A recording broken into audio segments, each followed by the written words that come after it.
बंधुगण देखंतु ए वीडियो रे हमें डिस्कशन करवा +3 फर्स्ट सेमेस्टर रो जो ओडिया ऑनर्स रही बीएओडी 1 रे हमर देखंतु प्राचीन ओडिया साहित्य रो इतिहास संपर्क रे देइछि। तो एटा गोटे आपणक पई सीरीज गोटे तो एथिरे आपणकर मैक्सिमम रिवीजन हेबो। तो देखंतु एथिरे हमें जते बेले खोलिबा ए बुक को तो एथिरे कोन कोन देइछि देखंतु आमर इथिरे देइछि यूनिट 1 जदि हम देखिबा तो प्राक सारला साहित्य सामाजिक मूल्यांकन इथिरे देइछि आमे कोन कोन देखिबा देखंतु अभिलेख साहित्यर सामाजिक मूल्यांकन तालपत्र साहित्य बौद्ध बा चर्चा साहित्य और नाथ बा शैव साहित्यर सामाजिक मूल्यांकन संपर्क रे देइछि सामाजिक मूल्यांकन संपर्क रे देइछि। तो ई वीडियो रे आमे माने देखंतु अभिलेख साहित्यर सामाजिक मूल्यांकन संपर्क रे फुल डिटेल आमे देखिबा। तो फर्स्ट ऑफ ऑल कहूची देखंतु जदि हमर चैनल को सब्सक्राइब करि नाहंती तो चैनल को फर्स्ट ऑफ ऑल चैनल को सब्सक्राइब कर देबे और बेल आइकन को प्रेस करी कि ऑल नोटिफिकेशन को भी ऑन कर देबे जदि कि सर्वप्रथम हमर वीडियो पाइबा पई और टेलीग्राम ग्रुप रे जॉइन हो जिबे जदि कि सब किसी पीडीएफ और इनफॉरमेशन सर्वप्रथम पाइबा पई हमर टेलीग्राम ग्रुप रे जॉइन हो जिबे। केमती जॉइन हेबे वीडियो तल पटे मु लिंक दे देछि केमती जॉइन हेबे जानि पारिबे वीडियो तल पटे आपण लिंक पाइ जिबे। तो प्रथमे हमें देखिबा देखंतु प्राक सारला साहित्य रो सामाजिक मूल्यांकन इस संपर्क रे हमें फुल डिटेल पढिबा। तो देखंतु जदि हमें देखिबा देखंतु मनर भाव को प्रकाश करिया पई आमे माने जो कथा कहिथौ ताकू आमे कोन कहिथौ भाषा कहिथौ आपण माने समस्त जानिथिबे। मनर भाव को प्रकाश करिया पई जो आमे उच्चारण कहिथौ जो कथा उच्चारण कहिथौ ताकू आमे कोन कहिथौ भाषा कहिथौ और भाषा को समृद्ध शक्तिशाली और बलिष्ठ के करे ई साहित्य करे।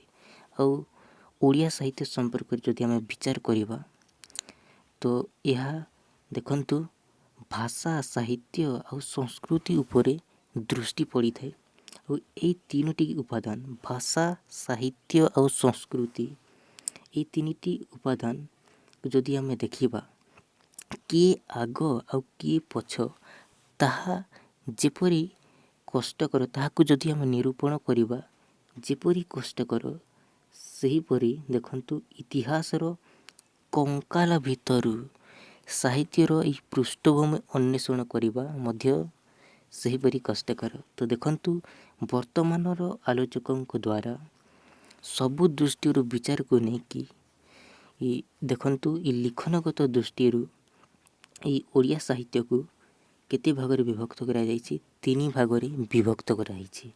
तो देखंतु कोन कोन तीन भागरे गोटे होछि अभिलेख साहित्य आ गोटे होछि तालपत्र साहित्य आ गोटे होछि आधुनिक साहित्य। अभिलेख साहित्य को शिलालेख भी कहा जाय या को शिलालेख साहित्य भी कहा जाय मन रखिबे यार अन्य नाम होछि शिलालेख साहित्य।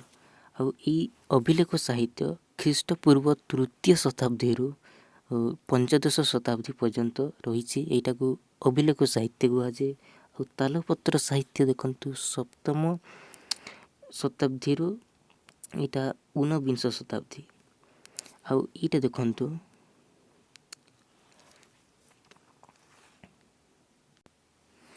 आउ आधुनिक साहित्य 19 शताब्दी रु आज पर्यंत एटा को मन रखिबे। ओडिया साहित्य को वर्तमान आलोचकों द्वारा तीन भाग रे विभक्त कराइछि गोटे अभिलेख साहित्य तालपत्र साहित्य आउ आधुनिक साहित्य। तो इस संपर्क रे हमें फुल डिटेल पढ़िबा। तो ता पूर्व देखंतु पंचदश शताब्दी रु मन रखिबे पंचदश शताब्दी पूर्व ओडिया साहित्य रचनार धारा दुईटी थिला गोटे होछि शिला लेख उपरे लिखित साहित्य गोटे शिलालेख उपरे लिखित साहित्य आ गोटे तालपत्र उपरे लिखित साहित्य। और ई शिलालेख इटाकू पत्थर चट्टान उपरे लिखित साहित्य भी कहि परिबा ଆଉ ତମ୍ବା ଫଟା ଉପରେ ଲିଖିତ ସାହିତ୍ୟ ବି ଏଇଟାକୁ କୁହାଯାଏ।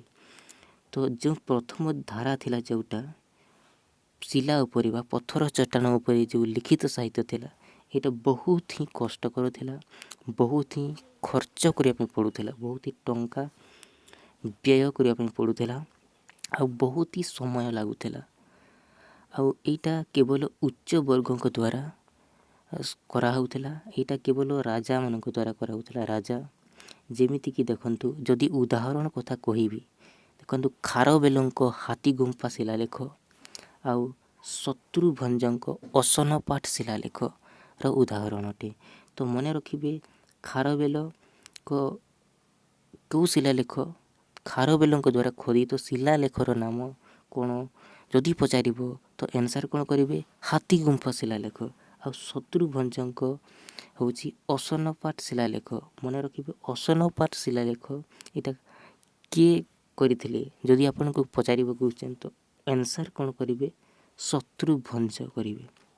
ତାପରେ ଦେଖନ୍ତୁ, ଯଦି ଆମେ ଦେଖିବା ଶିଳାଲେଖର, ଦେଖନ୍ତୁ ଯଦି ଆମେ ଦେଖନ୍ତୁ ଏଇ ସାହିତ୍ୟ ରଚନାର ଯେଉଁ 2 ନମ୍ବର ଧାରା ଥିଲା, ଏ ଦ୍ୱିତୀୟ ଧାରାଟା ବହୁତ ହିଁ ସହଜ ଥିଲା ଆଉ ବହୁତ ହି ସୁଲଭ ଥିଲା। ତ ଏଇଟା ସାଧାରଣ ଲୋକଙ୍କ ଦ୍ୱାରା ଲେଖାଯାଉଥିଲା।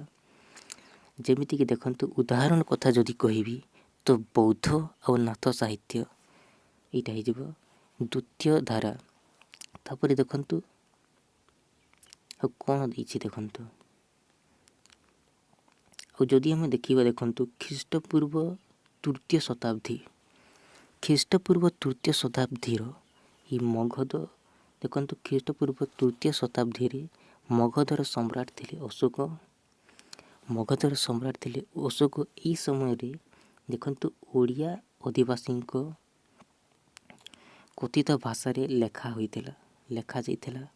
କିନ୍ତୁ ଏ ପର୍ଯ୍ୟନ୍ତ ଯେଉଁ ଆବିଷ୍କୃତ ହୋଇଛି ଓଡ଼ିଆ ଜାତିର ପ୍ରଥମ ଗୌରବମୟ ଇତିହାସ ବା ପ୍ରାଚୀନ ଲିଖିତ ସାହିତ୍ୟ କେଉଁଟାକୁ କୁହାଯାଏ? ହାତୀଗୁମ୍ଫା ଶିଳାଲେଖକୁ କୁହାଯାଏ। ଏଇଟାକୁ ମନେ ରଖିବେ ଯେ ପ୍ରଥମ ଗୌରବମୟ ପ୍ରାଚୀନ ଲିଖିତ ସାହିତ୍ୟର ନାଁ କ'ଣ ଯଦି ଆପଣଙ୍କୁ କ୍ୱେଶ୍ଚନ୍ ପଚାରିବ, ତ ଆପଣମାନେ କ'ଣ କରିବେ? ହାତୀଗୁମ୍ଫା ଶିଳାଲେଖ କରିବେ। ଆଉ ହାତୀଗୁମ୍ଫା ଶିଳାଲେଖ ପରେ ତୃତୀୟ ଶତାବ୍ଦୀରେ ଖୋଦିତ ଶତ୍ରୁଭଞ୍ଜଙ୍କ ଅସନପାଠ ଶିଳାଲେଖ, ଦେଖନ୍ତୁ କାବ୍ୟିକ ଶୈଳୀରେ ଲେଖାଯାଇଥିଲା।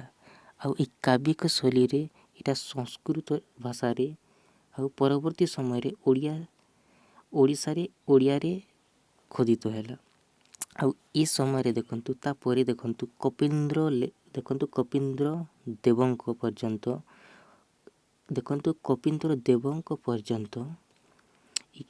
ଦେଖନ୍ତୁ ଏ ଶିଳାଲେଖ ସାହିତ୍ୟ ରଚିତ ହୋଇଥିଲା। ମନେ ରଖିବେ, କପିଳେନ୍ଦ୍ର ଦେବଙ୍କ ପର୍ଯ୍ୟନ୍ତ ଏ ଖୋଦିତ ବହୁ ଶିଳାଲେଖ ସାହିତ୍ୟ ଏଇଟା ରଚନା କରାହୋଇଥିଲା।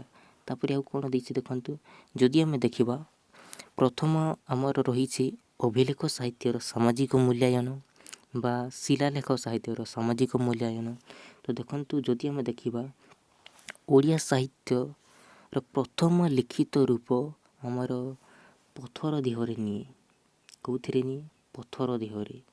ତ ଦେଖନ୍ତୁ, ପଥରର ରୁକ୍ଷ କର୍କଶ ପିଠିକାରେ ନିହାଣ ମୁନ ଦ୍ୱାରା ଯେଉଁ ଆମର ଭୁବନେଶ୍ୱରରେ ଥିବା ପ୍ରାଚୀନ କୁମାରଗିରି ପର୍ବତ ଆଉ ଆଧୁନିକ ଉଦୟଗିରି ପର୍ବତରେ ଥିବା ହାତୀଗୁମ୍ଫା ଶିଳାଲେଖରେ ଭାରତର ପ୍ରଥମ ଐତିହାସିକ କାବ୍ୟ ରଚନା କରାଯାଇଥିଲା। ଏଇଟା ଆପଣମାନେ ସମସ୍ତେ ଜାଣିଥିବେ। ଆଉ ଦେଖନ୍ତୁ, ସେହି ସମୟରେ ଦେଖନ୍ତୁ ବାଲକମାନଙ୍କର, ଏଇଟାକୁ ମନେ ରଖିବେ, ବହୁତ ହିଁ ଗୁରୁତ୍ୱପୂର୍ଣ୍ଣ। ସେହି ସମୟରେ ବାଲକମାନଙ୍କର ବିଦ୍ୟା ଶିକ୍ଷା ଆଉ ଶାରୀରିକ ଦକ୍ଷତା ଉପରେ ବହୁତ ହିଁ ଗୁରୁତ୍ୱ ଦିଆଯାଉଥିଲା। ତ ସେଥିପାଇଁ ବାଲକ ଖାରବେଲ କ'ଣ କରିଥିଲେ ଦେଖନ୍ତୁ, 15 ବର୍ଷ ପର୍ଯ୍ୟନ୍ତ ସୌନ୍ଦର୍ଯ୍ୟ ପାଇଁ, ଶାରୀରିକ ଗଠନ ପାଇଁ ସେ କ'ଣ କରିଥିଲେ? ସେ ଖେଳ ସହ ବିଭିନ୍ନ ଯୁବ ସୁଲଭ କ୍ରୀଡ଼ାମାନ ଖେଳିଥିଲେ। ଆଉ 15 ବର୍ଷ ପରେ କ'ଣ କରିଥିଲେ? ସେ ଲେଖନ ବା ସାହିତ୍ୟ ସେ ଅର୍ଥନୀତି, ମୁଦ୍ରା ତତ୍ତ୍ୱ ବା ରୂପ ଆଉ ଗଣନା ପଦ୍ଧତି ବା ଦେଖନ୍ତୁ ଗଣିତ ଶାସ୍ତ୍ର ଆଉ ବ୍ୟବହାର ଆଉ ଯେଉଁ ବିଧିବିଧାନ, ପ୍ରଶାସନିକ ଆଇନ ସମ୍ବନ୍ଧୀୟ ଏ ବିଦ୍ୟା ଗୁଡ଼ିକ ସବୁ କିଏ ଲାଭ କରିଥିଲେ ଇ ଖାରବେଳ ବାଲକ ଖାରବେଳ।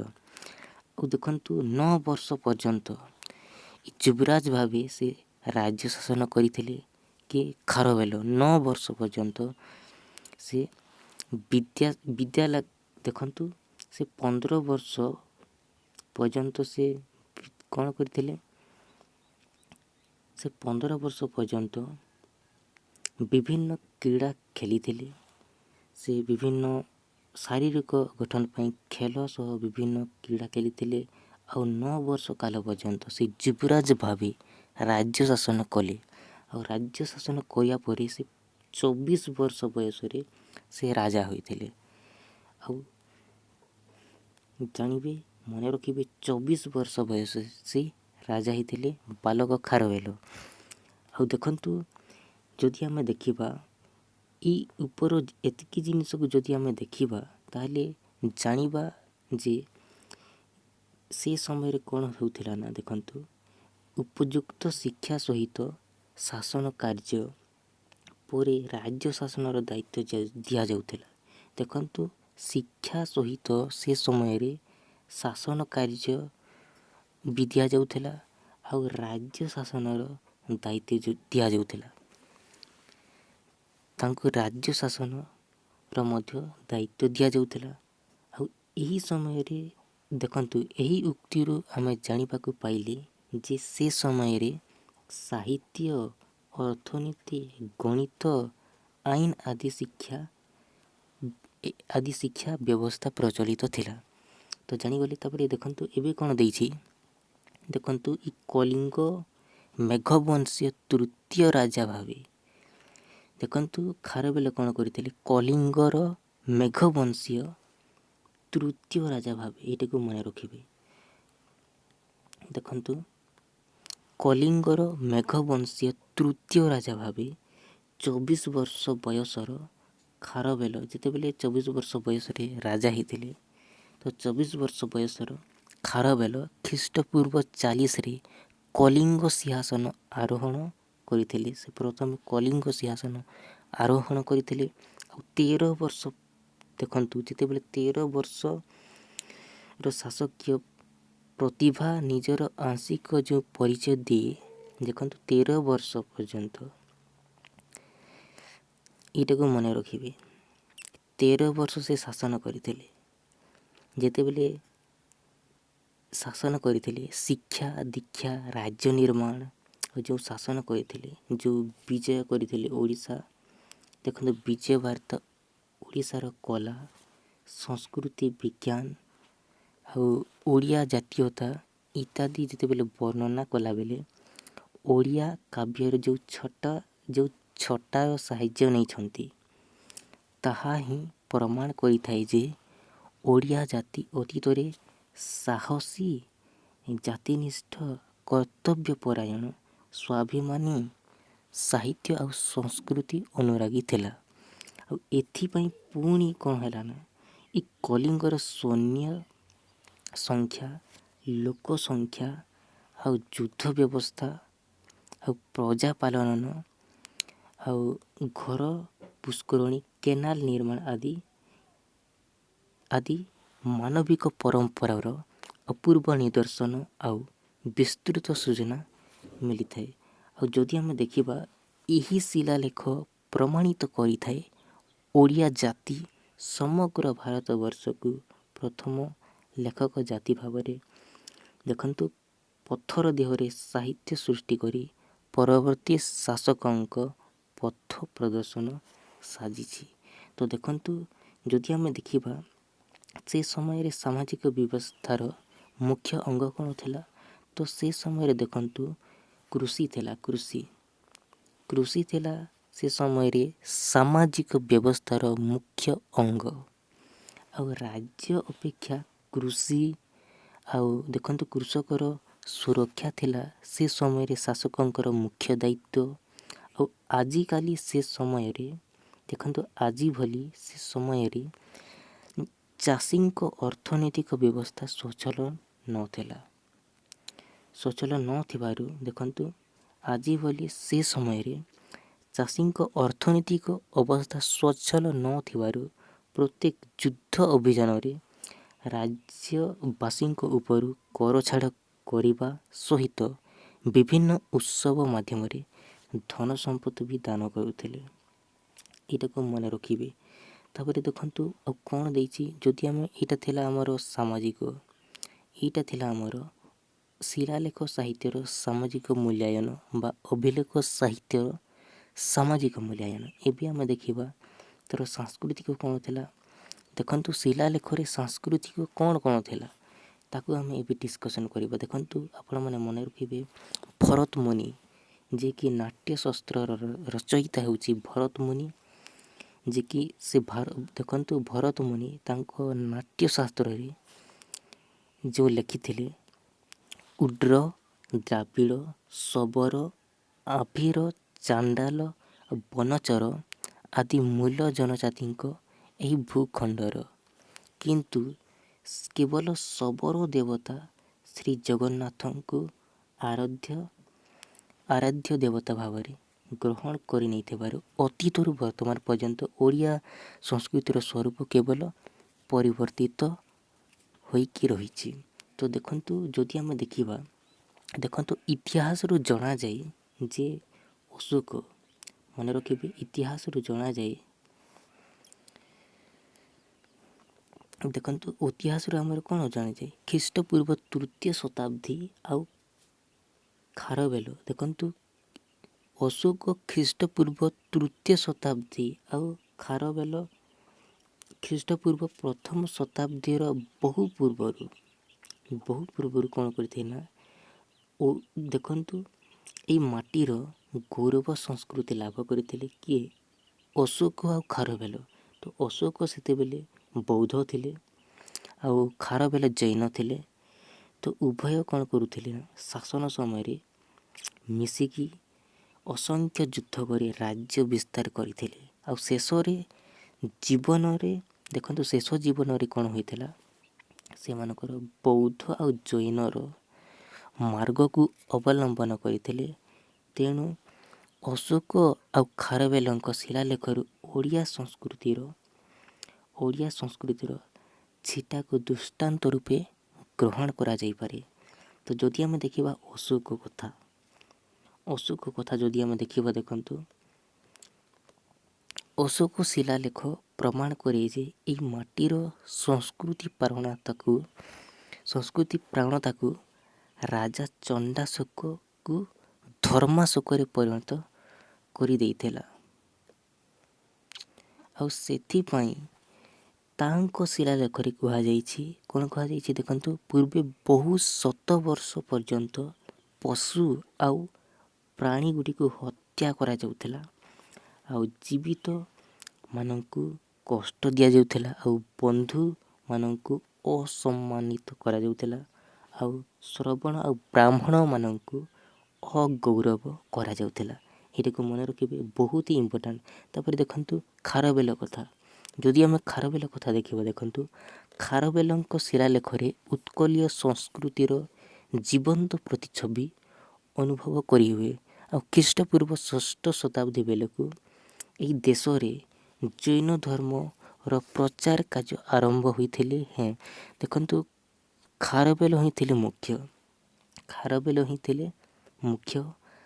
ଆଉ ଯେତେବେଳେ ଜୈନ ଧର୍ମର ପ୍ରଚାର ଆଉ ପ୍ରସାର କରିବା ପାଇଁ ସେ ସିଦ୍ଧମୁନି ସନ୍ନ୍ୟାସୀ ସେବିତ ଖଣ୍ଡଗିରି ଆଉ ଉଦୟଗିରିକୁ ନିଜ ପ୍ରଚାର କ୍ଷେତ୍ରର କେନ୍ଦ୍ରବିନ୍ଦୁ ରୂପେ ଗ୍ରହଣ କରିଥିଲେ। ଆଉ କ'ଣ ହୋଇଥିଲା ଦେଖନ୍ତୁ, ସେହିଠାରେ ଶ୍ରବଣମାନଙ୍କ ପାଇଁ ବହୁ ଗୁମ୍ଫା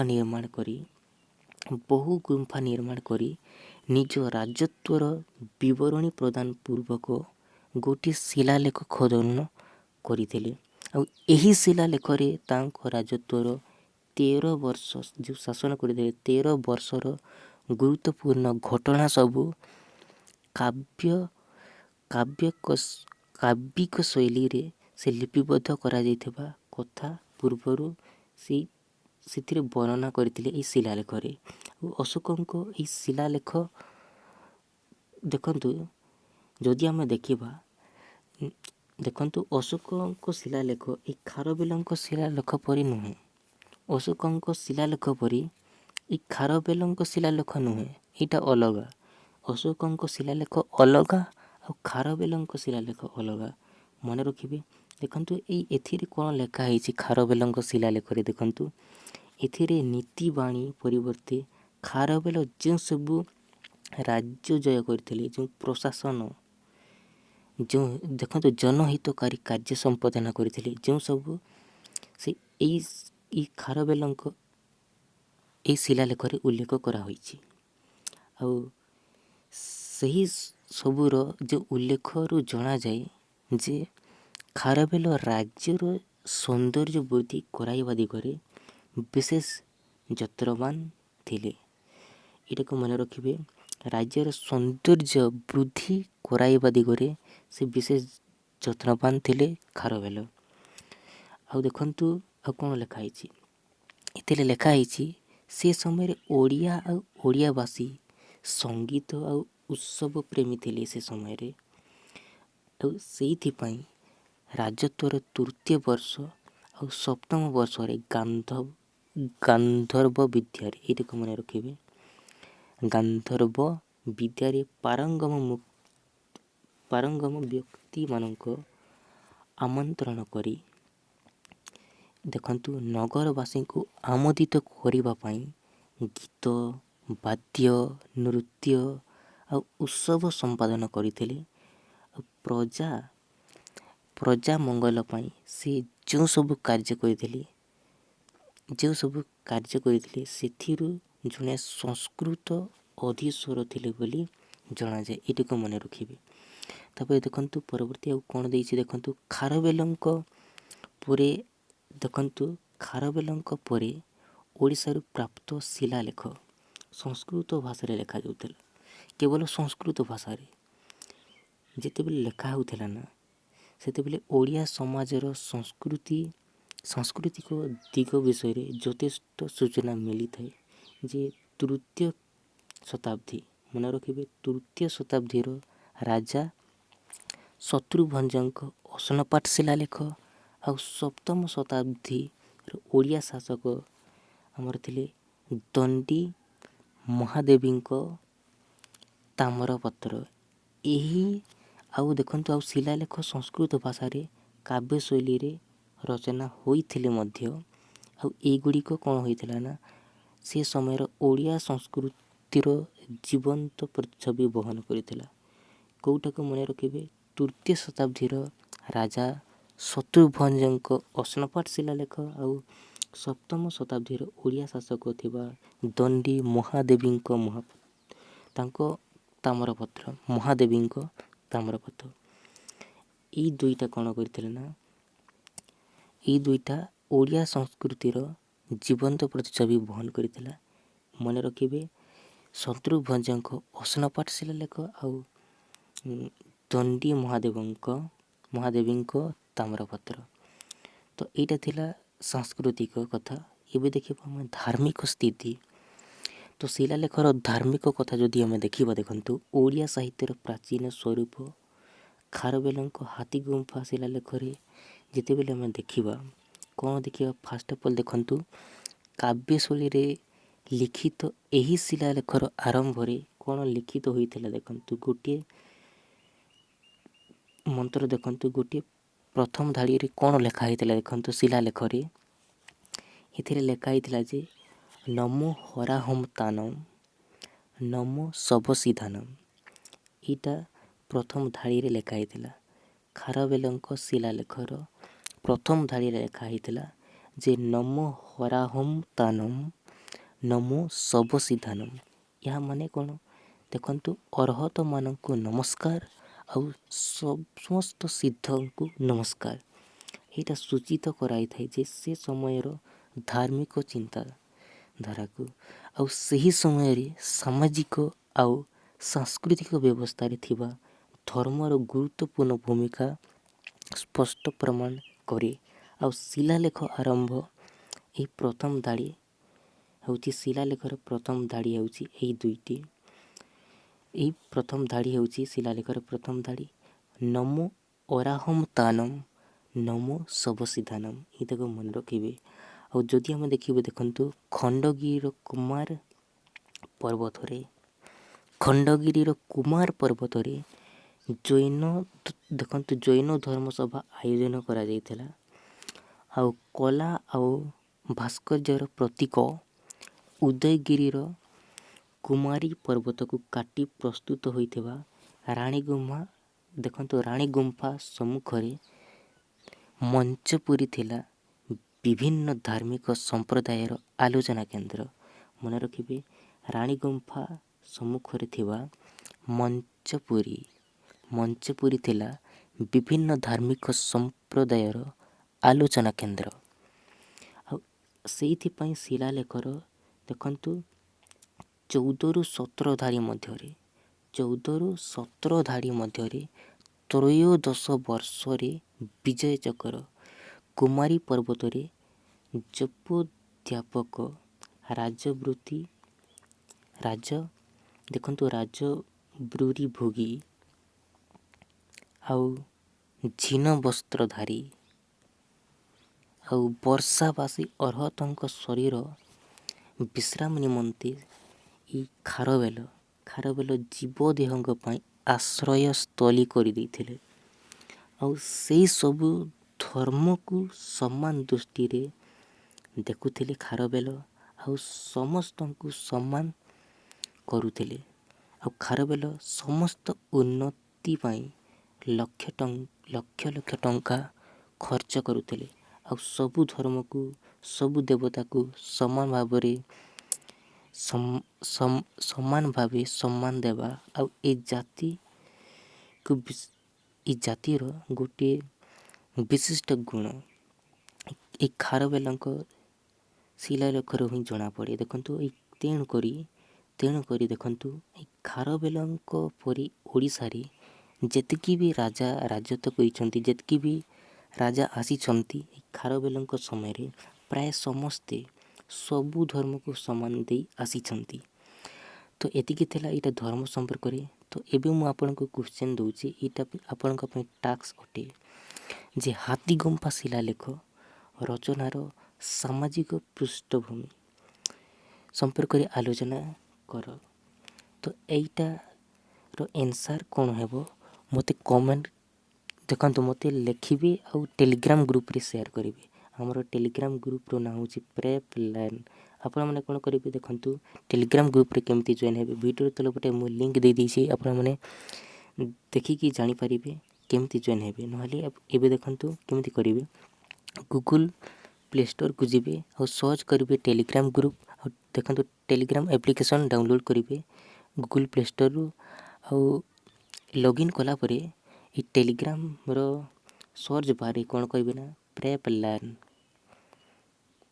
ଲର୍ନ ବୋଲି ଆପଣ ସ୍ପେସ୍ ଦେବେ ଆଉ ପ୍ରେପ୍ ଲର୍ନର ସର୍ଚ୍ଚ କରିବେ। ଆଉ ଟେଲିଗ୍ରାମ ଗ୍ରୁପ୍ରେ ଆମର ଜଏନ୍ ହେଇଯିବେ। ପ୍ରେପ୍ ଲେଖିବେ ଆଉ ସ୍ପେସ୍ ଦେବେ ଆଉ ଲର୍ନ ଲେଖିବେ ଆଉ ଜଏନ୍ ହେଇଯିବେ ଆମର ପ୍ରେପ୍ ଲର୍ନ ଟେଲିଗ୍ରାମ ଗ୍ରୁପ୍ରେ। ଆଉ ସେଇ ଗ୍ରୁପ୍ରେ ଆପଣ କ'ଣ କରିବେ ନା ମୋତେ ପଠାଇବେ ଏ କ୍ୱେଶ୍ଚନ୍ର ଆନ୍ସର୍। ଆପଣମାନେ ପଠାଇବେନି ମୁଁ ଜାଣିଛି, ତ ଦେଖିବା କିଏ ଆଗ ସେଣ୍ଡ କରୁଛି, ଏହାର ଆନ୍ସର୍ କ'ଣ ହେବ। ତ ଦେଖନ୍ତୁ ତ ଏବେ ହିଁ ଯାଇକି ଆମର ଟେଲିଗ୍ରାମ ଗ୍ରୁପ୍ରେ ଜଏନ୍ ହେଇଯିବେ ଆଉ ଏବେ ହିଁ ସେଣ୍ଡ କରିବେ ଏହାର ଆନ୍ସର୍ କ'ଣ ହେବ। ମୁଁ ସମସ୍ତଙ୍କର ଆନ୍ସର୍କୁ ଚେକ୍ କରିବି। ତ ଦେଖନ୍ତୁ ଯଦି ଚ୍ୟାନେଲ୍କୁ ସବସ୍କ୍ରାଇବ୍ କରିନାହାନ୍ତି ତ ଏବେ ହିଁ ଚ୍ୟାନେଲ୍କୁ ସବସ୍କ୍ରାଇବ୍ କରିଦେବେ ଆଉ ବେଲ୍ ଆଇକନ୍କୁ ପ୍ରେସ୍ କରିକି ସବୁବେଳେ ଅଲ୍ ନୋଟିଫିକେସନ୍କୁ ବି ଅନ୍ କରିଦେଇଥିବେ। So thank you so much. ଜୟ ହିନ୍ଦ ବନ୍ଧୁଗଣ, ପରବର୍ତ୍ତୀ ସମୟରେ ଆହୁରି କ୍ଲାସ୍ କରିବା। So thank you.